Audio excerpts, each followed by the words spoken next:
Hi there, and welcome to our 11th Business Book Club, even on LinkedIn Live. And please let us know if you're joining, where you're watching from, or if you're on catch up later, then obviously do the same thing.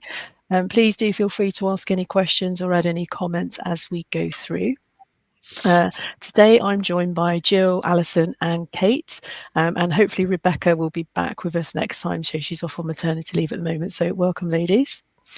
We're going to be discussing today 3 Feet from Gold, which is Turning Your Obstacles into Opportunities by Sharon L. Lechter and Greg S. Reid. So I'm just going to hand over to each of you to do a quick intro. So Gill, over to you. So, hello, my name's Gill Amos. I'm an executive coach. I do a lot of work with people in their careers as well, a lot of work with people in their confidence, and sorting out their direction. Excellent. Okay. And Alyson? Again, hi everybody. I'm Alyson Ainsworth. I'm an executive coach, a career coach and a resilience practitioner. So I support people in transition in terms of their careers, but also how to look after themselves as they're going through that process. Brilliant. Thank you. And Kate? Hi, I'm Kate. I'm the founder of Kate Hughes Meditation. I teach meditation, I coach mindfulness. So I'm possibly coming at a very similar subject, but from a slightly different angle. People come to me for all sorts of different reasons, but I do get a lot of people coming to me because of stress, and that's possibly because of my history of burnout. But yeah, that's my business. Excellent, thank you. And I'm Sarah Burgess. I'm also a career coach, and I kind of specialise in helping people to use LinkedIn to develop and manage their career. Okay, so just a couple of bits about the book, just for people, if anyone's watching. So it's based on the story by Napoleon Hill in the Think and Get Rich, about gold diggers who abandon their quest just 3 steps away from a gold mine. And the lesson throughout is don't give up on the road to success. So the author questions leaders of our generation on how they persevered and went on to enjoy success. How did those people avoid giving up? And then some of the blurb that I've read says kind of what inspired you despite overwhelming challenges, dismal odds and discouraging setback to persevere on your quest. So I really like the books. I just thought there were really lots of good tips throughout, which we'll kind of touch on as we go through. But we'll go straight over to Gill with who should read the book. And that's a really good question, actually. I mean, I think, first of all, really helpful to people starting out on their career, because it talks a lot about success, and it's not equated with people just earning a lot of money. And as they state, you could still not be successful because you're not achieving your purpose. So there's a lot of getting clarity about what success is for you and about purpose. But I think also for anybody who's a bit of a crossroads, a bit stuck, perhaps a bit stuck in the mud, or at a crossroads, and just needs to take a bit more of a look at what they're doing and how they're doing it. I've met a lot of people who are very driven, but actually that's not what we're looking for. And one of the things I've talked about before is you need to be driving rather than driven. And I think this is one of the books that can really help you to drive rather than be very driven. Excellent. Okay. Alyson, anything to add to that? Yeah, I mean, I think in the line of work that we do, particularly in career transition, the book offers the advice around having a passion and knowing what you're good at, and having a choice and taking control and not giving up, and all of those are things that we talk to our clients about. And again, despite it being written, the original version was written a long time ago. It talks about concepts like perseverance and resilience, which again, clearly is something that's close to my heart, and seeing every obstacle as an opportunity. And throughout the book, and towards the end in particular, there are lots of hints and tips for people to talk through how they would work out what their passion is and what their road to success is. So, very practical and very helpful with all the advice it gives. Yeah, excellent. I really like the part about passions as well, when they talk about the passions and talent list, and you kind of write down 10 of each and then go through with maybe people you trust to sort of strike things off till you're left to the absolute 1 or 2 of each. I thought that was really, really useful. You could definitely use with clients. And Kate?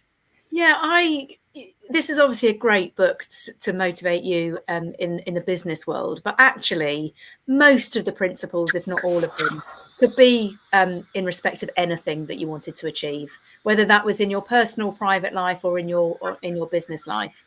And I think that's probably one of the reasons why I enjoyed the book so much, because it was, you know, multidisciplinary. You could over any part of your life, you could really apply the ethos behind it. And told in quite a light-hearted way as well, which helps. Yeah. Yeah, that's really true, isn't it? Because it touches upon his sort of personal relationships as well as his business goals throughout the book as well, and you kind of follow the whole story, don't you? So it's really good. Okay, so Alyson, so the section on believe in yourself. So do you want to talk a bit more about that section? Yeah, I mean, this comes quite early on in the book in terms of him saying, you know, there are no such thing as failures, and they are just learning experiences. And again, I've seen that in lots of different varieties of different books talking about the same concept. But, you know, we all have our own doubts about our ability, and we see them as failures. But, you know, we don't have to believe that. And again, we've done a lot of work, and certainly some of the books that we've reviewed in the past, like Ethan Cross, is Chatter, you know, that whole thing about the voices in our head. We know they're there, but we don't need to believe them. And the thing about belief is quite often when I'm working with clients, it comes from a deeper, you know, something that happened probably even a long time ago. The amount of clients who say to me, somebody at school said to me I was never going to make anything of my life.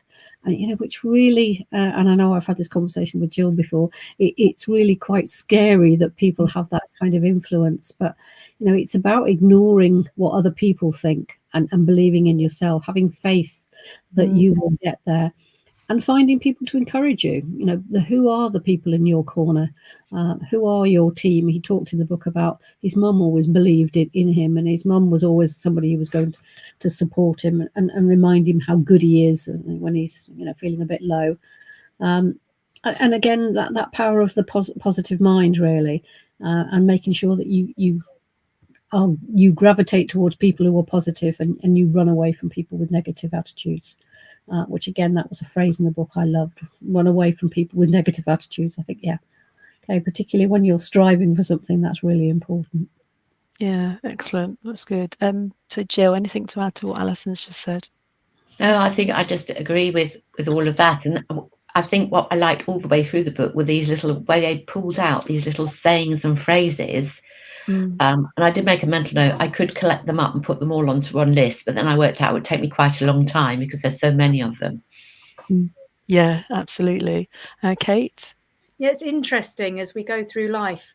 When you're aware of what people are trying to tell you, you can choose whether or not you believe it. And actually, whatever you might be doing a bit of work around, you'll see in our society, someone is always trying to tell us something. And as Alyson said, we really need to believe in ourselves, and we don't need to believe whatever it is that we might be being told. Yeah, for sure. No, that's really good. And I like the part when he talked about, I don't know if this was in this section or elsewhere, but it seems relevant now. So the counsel versus opinion. So when you're asking for advice and feedback from people, kind of be picky really on who you're asking. So the counsel is someone who has experience in that area and is going to be able to give you really good practical advice, whereas everyone's got opinions doesn't necessarily mean they can do whatever it is you're trying to do. So that was really useful. Okay, so that leads on nicely to the next point. So Kate, so this was the part in the book where it talks about you're going to be the same person in 5 years' time unless you kind of change what you do, really. So the people you meet, the books you read. So do you want to expand a bit on that? Yeah, so I'm really fascinated by this, and I've actually had conversations with people about this since reading the book, and particularly in my field with mindfulness and meditation, one of the things you come to realize very quickly is everything's changing all the time. So nothing's staying the same. So when I read this premise, you know, you're going to be exactly the same as you are now, apart from the people you read and the books you the people you meet, the books you read, I thought, well, that's not right, because everything's changing all the time. But then I thought, you know, am I the same person as I was 5 years ago? Well, no, but why aren't I? And with my meditation journey, a lot of the work that I've done and that I do with clients It's the quiet stuff that you do on your own that is actually life-changing. And so that's why I was grappling with this statement. But in actual fact, I couldn't have got to where I've got without a teacher pointing the way to me, without a friend to tell me what their experience was. And I think that's absolutely key. You know, we are surrounded by a lot of people. Some of them are going to help us, some of them aren't going to help us. But we need to be open to, we don't meet people by coincidence. You will have something to tell somebody every day they're meant to hear, and vice versa. And yeah, it sort of made me reflect a little bit on the teachers that I've had, or the guides, or whatever you want to call them. And of course, the books we read. I think if you're watching this, and we certainly are, we're real bookworms. There's a lot to be learned out there.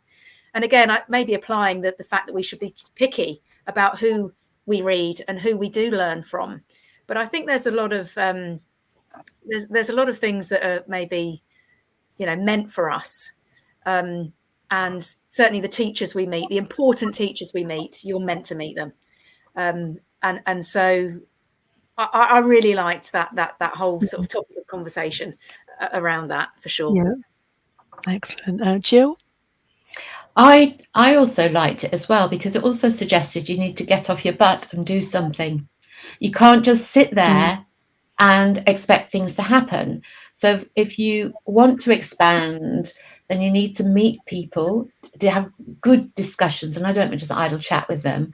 And you need to perhaps think laterally by reading different books. And it isn't just books on your actual topic. It might be books that are sideways from your topic. So, it's a bit like last year, Alyson and I did a course on cultural identity and language. It's not particularly our topic, but it was sideways from our topic. It's connected to it. Because they're the times when you get the aha moments. Because you're not just reshuffling the same thoughts. But I knew people, new intervention, different ways of thinking, and people in different fields to the one that you're in as well. Because it's when we do that, that's when we get some real aha moments. Yeah, absolutely. Alyson? Yeah, and I think building on what Gill said, I think that there's a strong indication in the book, particularly about doing things you're interested about, but also what you're passionate about, and being able to create that sense of purpose around your life and then move towards it. And as Kate described, you've got this goal, that your dream or your goal, and I know there's some great quotes in their book about it, and you're moving towards that, and on the way you're seeking expert advice, because you don't have all of the answers, but you can visualize what that could look like. But the thing around the book was about stickability.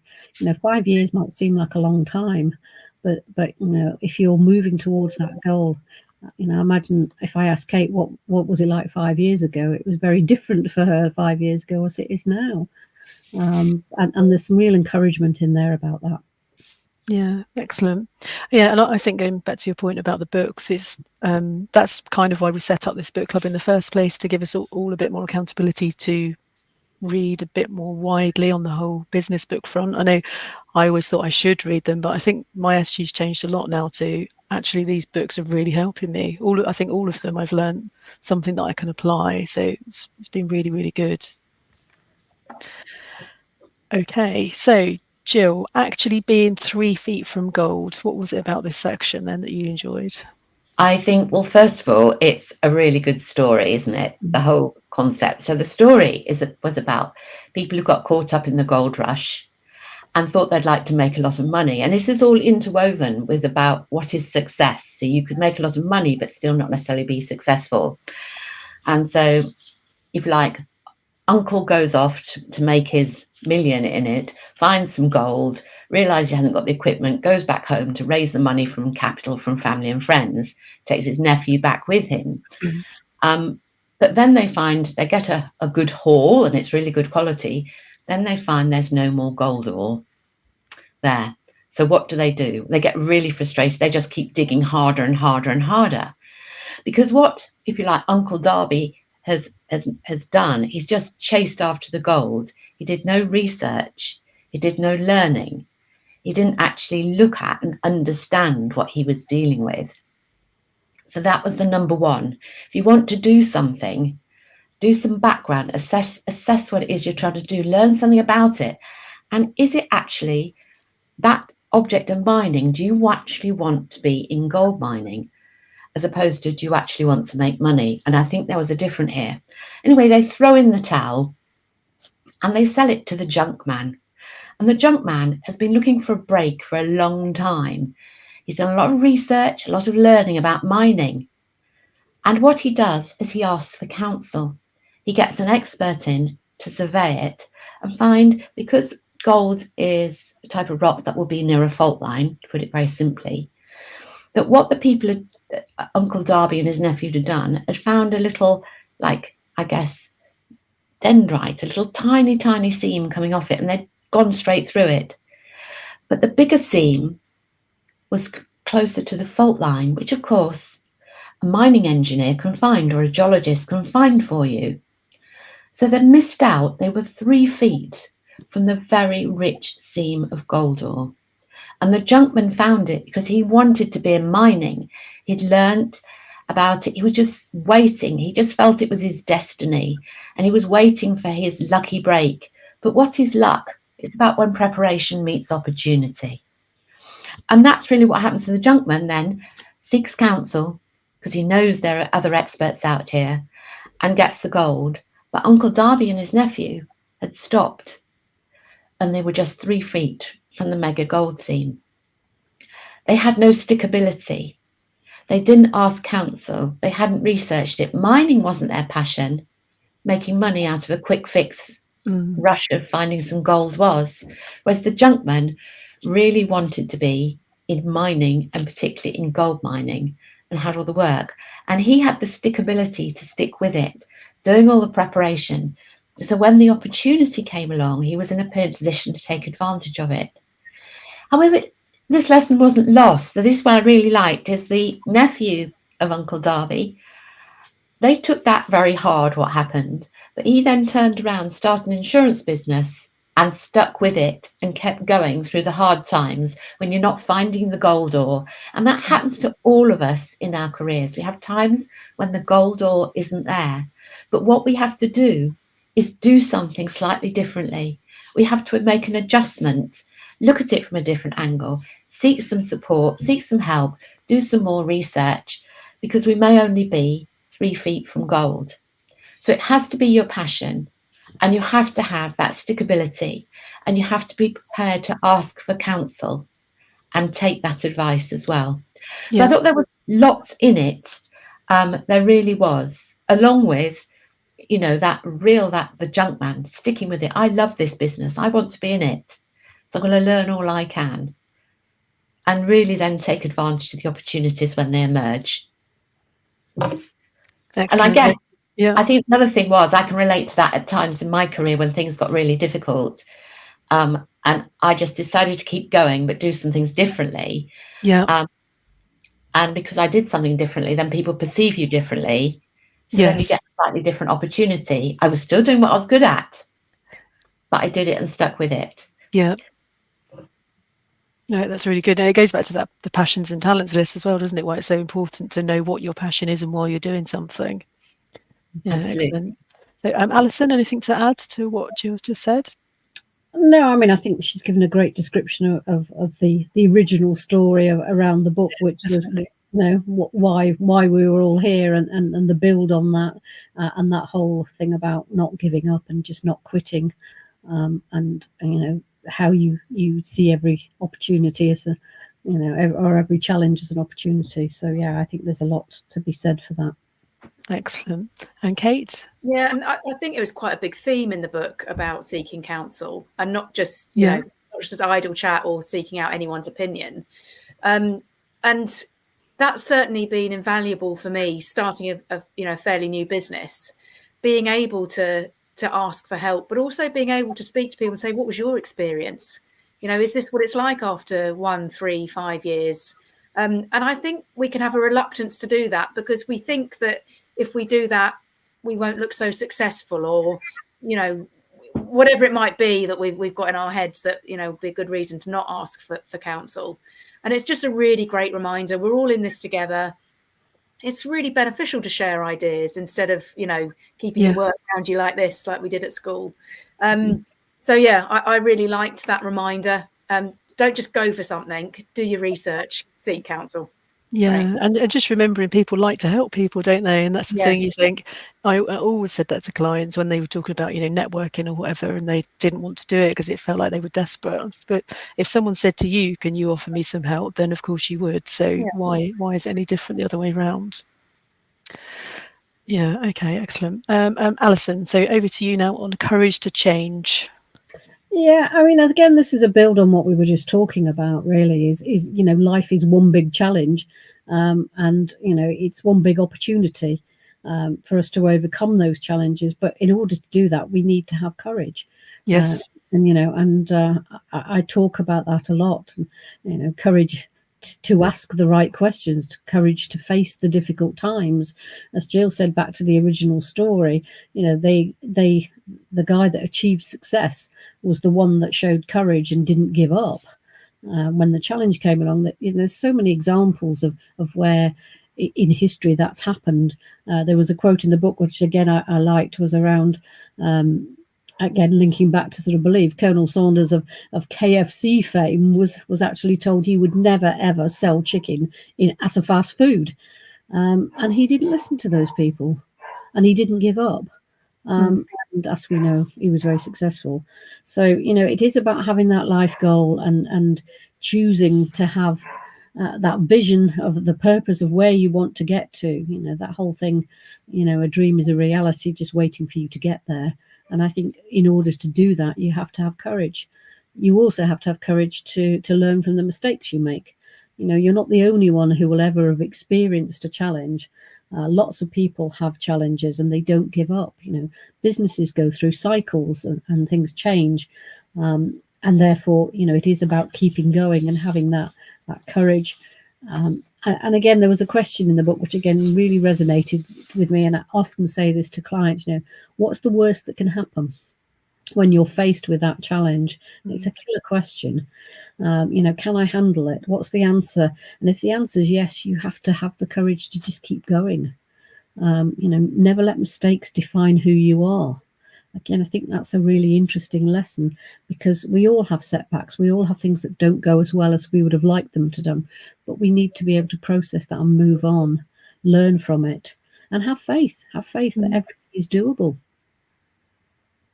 Yeah, absolutely. Kate, anything to add to that? Yeah, I think it's also worth wondering, when we feel like we can't muster the courage, what is it that we're afraid of?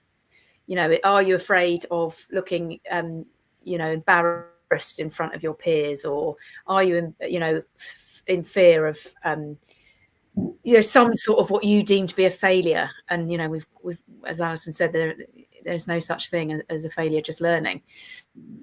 And so I think it's worth exploring when you're feeling like you're lacking courage. Actually, what is it that I'm afraid of? And when you can look that in the eyes, courage comes to you much more easily. Excellent. And Gill?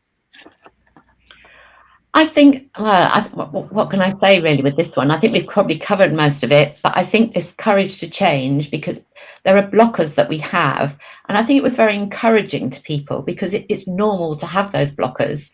And I think one of the things there, by reading that, it normalizes the fact that it is okay to have them. And you actually only need to reach a bit further and you'll go beyond that.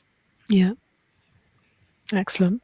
No, really good section. Okay, and then Kate, over to you for the last question. So never make a decision in the valley. So what's this part getting about? Yeah, I really liked this. This is about, when something hasn't gone your way, whatever it might be, wherever you are in your career or business, and, maybe the gold isn't there or something didn't go as expected, making a big decision about how you're going to move forward when you're in that, you're in a slump, you're in a funk, things haven't gone your way. Well, that's it then, I'm going to make this decision. And you never make the right decisions about anything when you're highly emotionally charged. And actually, I think it goes exactly the same way for never make a decision when you're on a high. You might think, well, I'm going to do X, Y, and Z because this has worked out really well. And actually, just let things settle a little bit, take stock, review, work out the best way forwards, rather than making big decisions when you're either very low, when you're in the valley, or when you're at the top of the mountain. That was really good advice. Yeah, excellent. Alyson? Yeah, and we say the same to clients when they're going through that emotional change curve. You know, that the pit of misery, or the well of despair, as I call it, is that lowest point where your morale's dipped and your productivity's dipped and you're stuck and you don't know where to go. And sometimes, yeah, the obvious thing might feel like, well, I just need to give up. Well, no, you don't. You need to keep going. You need to keep, not necessarily at speed, but just moving forward and getting, some energy back into, sitting in a state of inertia is not going to help. However, it is normal. We do feel, particularly when we are stuck, we procrastinate and we ruminate and we do all of those things, but it's not a great place to be, sitting in the pit of misery. And as Kate said, making a decision about your future in that state is, chances are it's not going to be the right one. Excellent. Gill? Yeah, I'd say absolutely the same thing. And I thought it was a really good quote. It was one of the ones that really resonated with me, because I think one of the things that people at that point, you're allowed to be in a valley of despair for a little while, but not bathe in it, if you see what I mean. So you can dip your toes in, you're allowed to be there. But I think again, by reading this book, it gives you that slightly different angle on it. Because if you take it in the valley, but really you need to get somewhere where you've got view of the valley and view of the peak, sort of halfway up the slope, to give you that overview of what the valley looks like, but also what the peak looks like. So it's one of those vantage points you need. That's the place to take your decision from. Excellent. And you sort of touched on it there, Gill, the advice you always give to people about the wallow time. I think that's so relevant to this as well as everything else, that, when something happens, allow yourself a period of time, whatever that is, a day, to wallow, but then do something about it. And I think it's such useful advice. Really good. Okay, so key point to leave with then. So Gill, do you want to start? Yeah, I think as well, I'm going to stick with that chapter, which I think resonated with me particularly.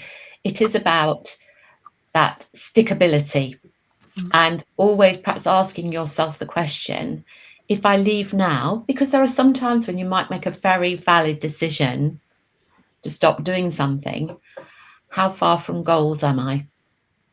Yeah. Okay, Alyson? Yeah, I think going back to the courage piece, my top tip was, tap into your faith, and you'll find the strength to make things happen, because there are endless possibilities out there. And whilst you can't sometimes see them, we all have options, and it goes back to that word choice. And we all have choice to make. It might not always be your choice to be in this place, but everything you do going forward is your choice. Yeah, great. And Kate? Yeah, for me, I think, everything the book spoke about, stickability, I like that word, Gill, courage, everything. Underpinning all of it was really the central character's why. What was his why? And what I think it's really important for us to ask ourselves, what is our why?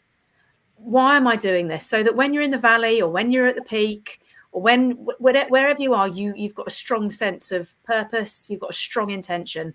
And that's really what the book sang to me on almost every page. If you've got a strong intention and you know your why, you will succeed.